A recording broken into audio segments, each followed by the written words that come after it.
ఇప్పటికీ అదే అంటున్నాను. వదిన తప్పే ఉంది అసలు చెప్పు.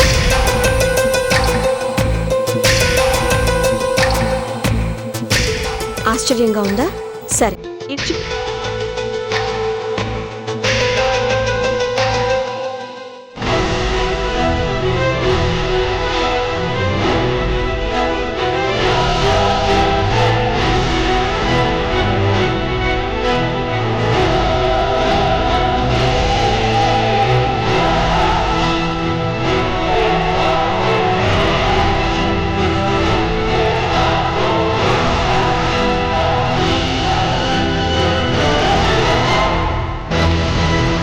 బాగున్నాయే.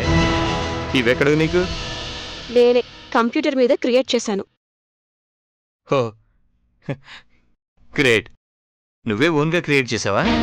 నువ్విప్పుడు చూడాల్సింది నా టాలెంట్ కాదు. ఒకటి గమనించావా? షారుఖ్తో నేను కనిపిస్తే చాలా మామూలుగా తీసుకున్నావు. ఎందుకు? నేను నిజంగా అతనితో కలిసి ఫోటో దిగలేను కాబట్టి. షారుఖ్తో కాకపోతే ఏ గోవిందయ్యతోనూ నా ఫోటో జత చేయొచ్చు కదా. అప్పుడు కూడా నీ రియాక్షన్ ఇలాగే ఉండేదా? ఉండదు. వాడెవడు? వాడికి నీకు ఏంటి సంబంధమని 1,00,000 ప్రశ్నలు, అవునా?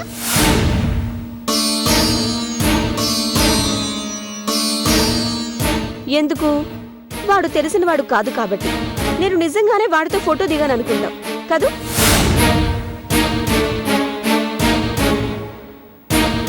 ఇప్పుడు వదిన విషయంలోనూ అదే జరిగిందన్నయ్య.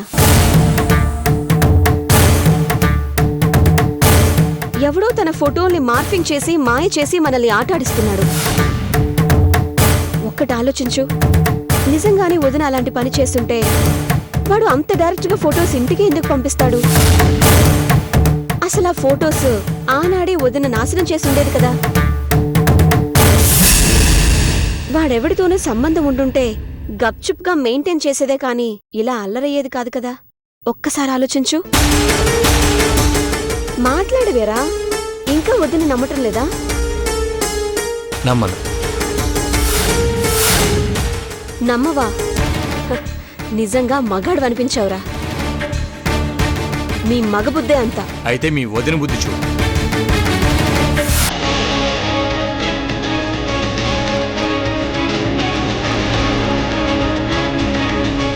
బావగారు ప్లీజ్ నన్ను అర్థం చేసుకోండి.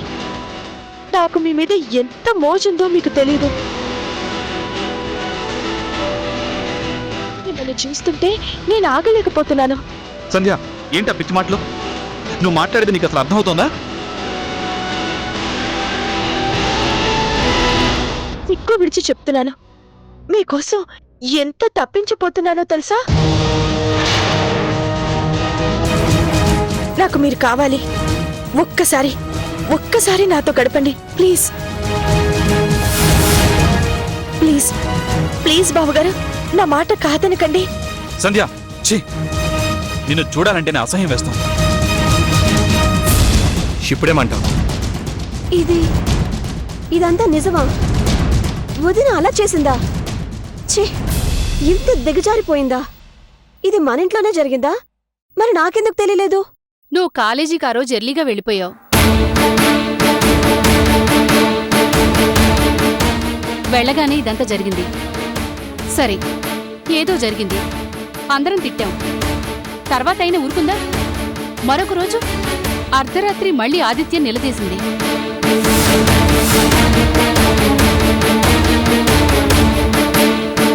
తన మాట ఎందుకు వినలేదు అని గట్టిగా అడిగింది.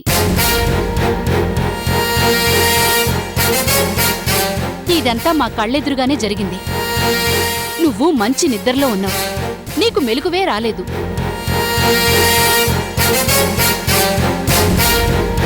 తన మాట వినకపోతే ఏవైనా చేస్తాను అని వాణ్ణి బెదిరించింది కూడా. అవునా? నమ్మలేని నిజాలిన్నుండగా ఏవో ఫోటోలు పట్టుకొచ్చి మా వదిన మంచిది అని వాదిస్తున్నావా? ఒక్క ఫోటోల విషయమే అయితే నీలాగే మేము క్షమించేవాళ్ళం. కాని అది గుండెలు తీసిన బంటు. ఇప్పటికైనా అర్థమైందా?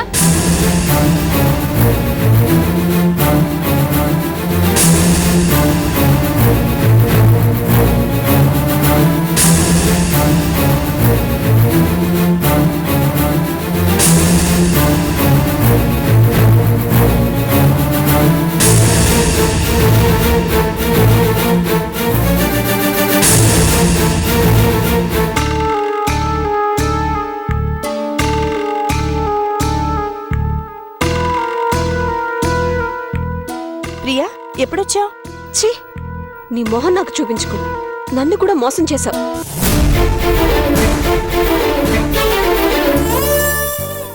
నన్ను సరే, హారతి చేతులు పెట్టుకుని మరీ అబద్ధవాడి ఆ దేవుణ్ణి కూడా మోసం చేశావు. ఇంతకింత అనుభవిస్తావు.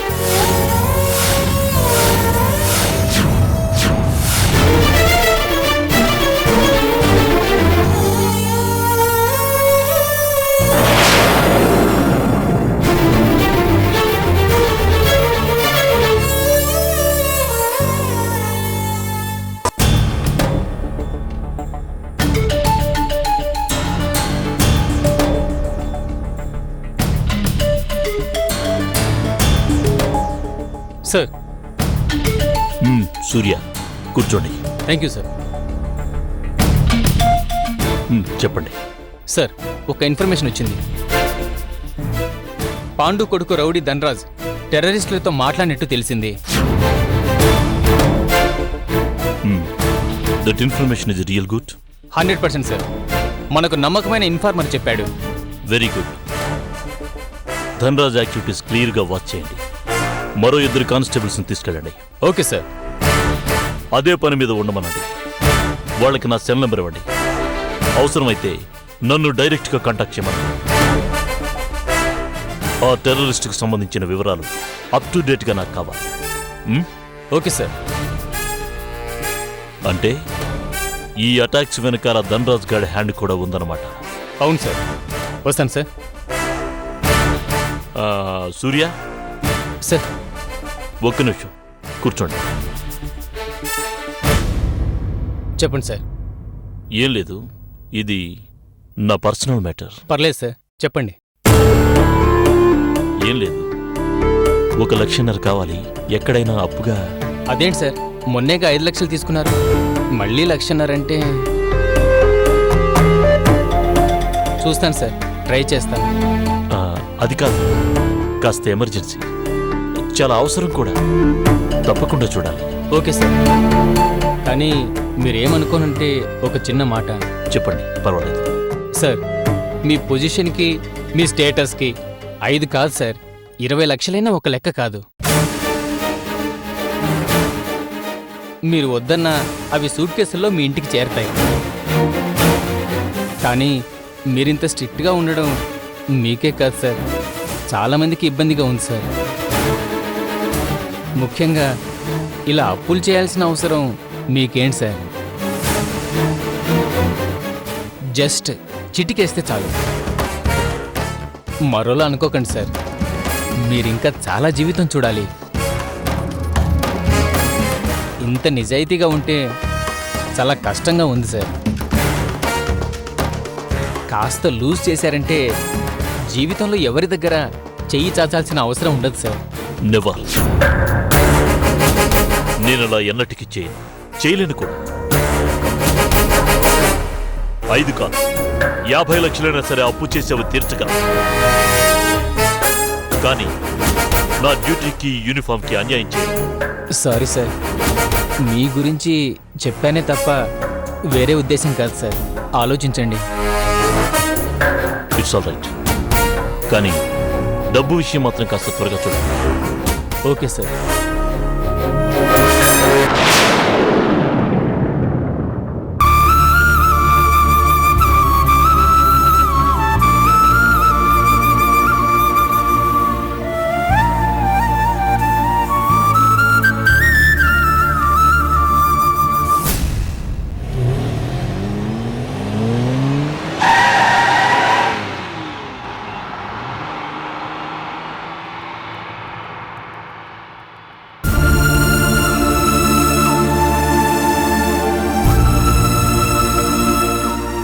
ఇంత నిజాయితీగా ఉంటే చాలా కష్టంగా ఉంది సార్. కాస్త లూజ్ చేశారంటే జీవితంలో ఎవరి దగ్గర చెయ్యి చాచాల్సిన అవసరం ఉండదు సార్.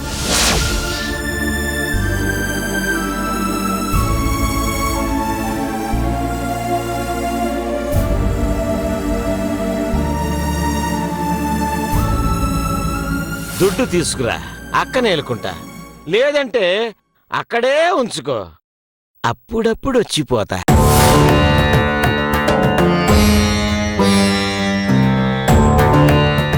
దుడ్డు లేకపోతే నా మనసు నా మాట వినదు, నీకు తెలుసుగా. 5 లక్షలు ఆ చేత్తో ఇవ్వు, ఈ చేత్తో నా డార్లింగ్ పెళ్ళాన్ని తీసుకుని వెళ్ళిపోతా.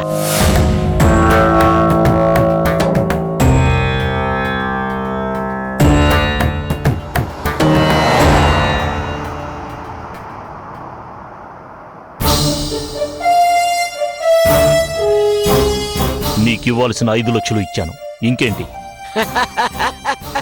పిచ్చి బామ్మర్ది, బ్యాంకులో పెట్టుకుంటే 4 ఏళ్లకి 3 లక్షలు వడ్డీ.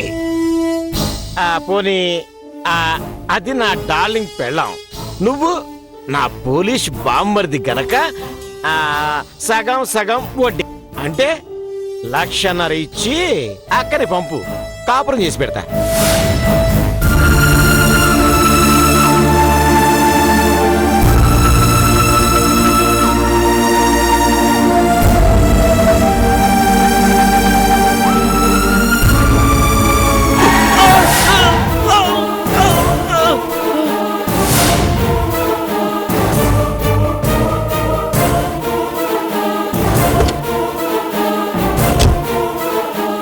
ఏం సార్, కళ్ళు కనపడటం లేదా?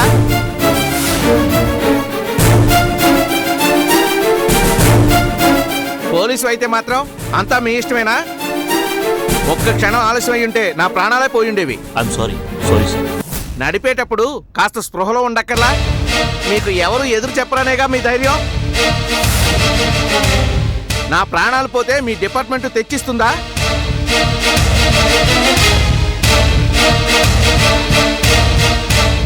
నా వాళ్ళను పోషిస్తుందా? సారీ, అలాని కాదు, ఏదో అర్జెంట్ కేసు ఉండేసరికి కాస్త స్పీడ్గా వచ్చా. Once again I'm sorry. సరే, కాస్త చూసి డ్రైవింగ్ చేయండి.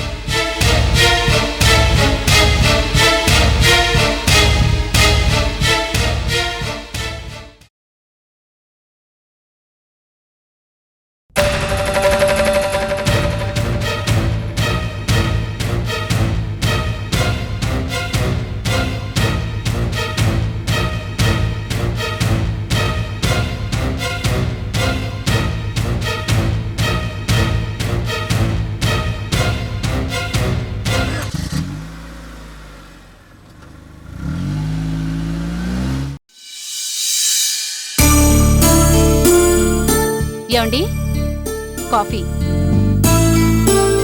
ఏంటి ఇవాళ పేపర్లో విశేషాలు? పేపర్ పట్టుకోగానే విశేషాలు ఏమిటని వెంట పడతాం. నువ్వే చదువుకోవచ్చుగా. నాకదొక్కటే తక్కువ. అయినా మిమ్మల్ని అడిగాను చూడు, నాది బుద్ధి తక్కువ. ఆ విషయం తెలిసి ఎందుకు అడగడం? చాలేండి సంబడం.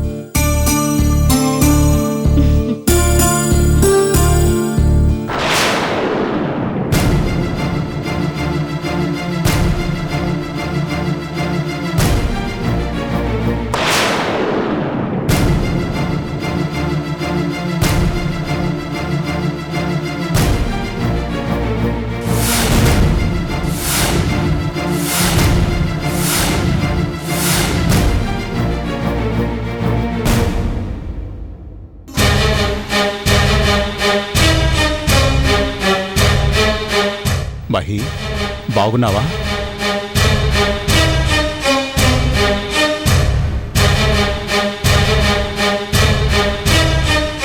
బాగున్నావా అమ్మా? బాగానే ఉన్నాం, మీ అమ్మాయి దయ వల్ల.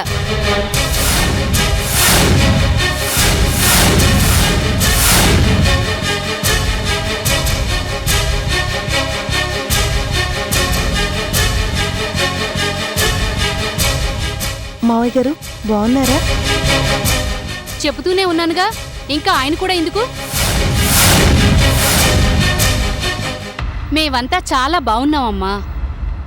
మమ్మల్ని మీ అక్క పువ్వుల్లో పెట్టి చూసుకుంటోంది, సరేనా?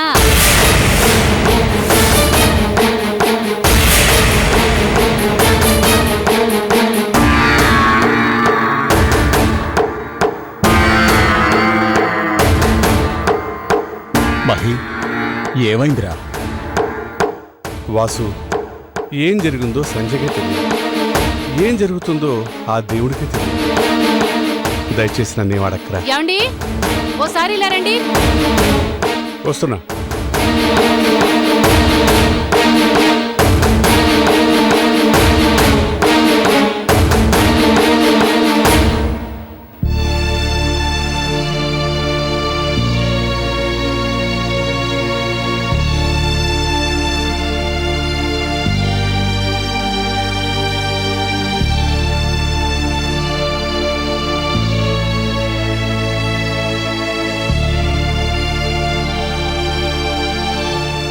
బాబు కళ్యాణ్,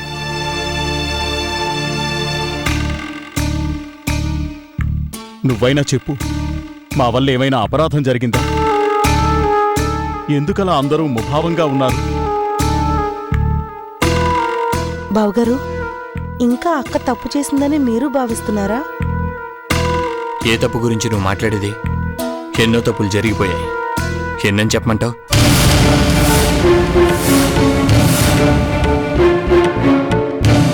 శిశుపాలుడి తప్పుల లెక్క 100 దగ్గర ఆగిపోయింది, కానీ నీ అక్క చేసిన తప్పుల గురించి చెప్పాలంటే నేను కొత్త లెక్కలు నేర్చుకోవాలి.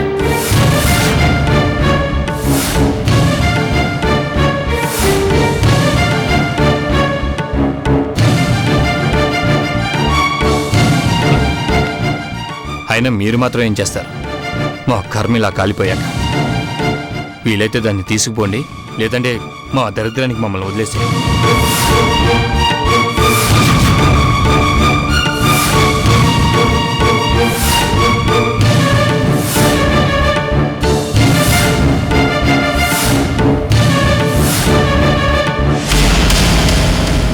చూడు, నేను ఇప్పుడే టాబ్లెట్ వేసుకున్నాను. దయచేసి నన్ను డిస్టర్బ్ చేయకండి, నిద్ర వస్తుంది.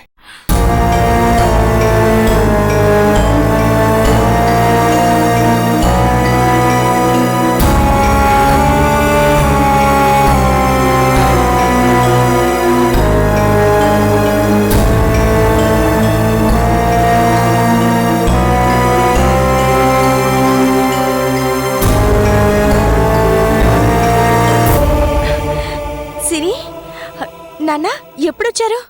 ఎలా ఉన్నావమ్మా? నాకేం నాన్న, హ్యాపీగా ఉన్నాను. పాపాయి లాంటి నవ్వుకి ఈ ప్లాస్టిక్ నవ్వుకి మాకు తేడా తెలియదనుకున్నావా అక్క? ఏంటక్క, ఇంకా ప్రాబ్లం సాల్వ్ కాలేదా? ప్రాబ్లం అంటూ ఉంటే సాల్వ్ అవుతుంది.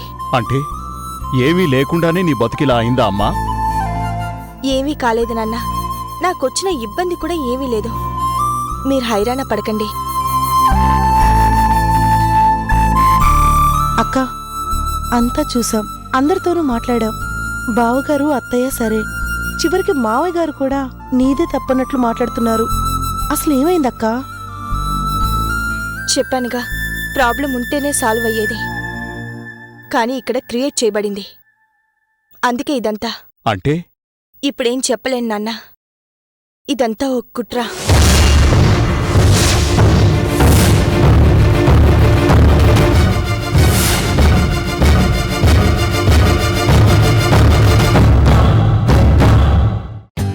For more updates, like, comment, subscribe to our channel. Hey darlings, గంటని click చేయడం మర్చిపోకండి.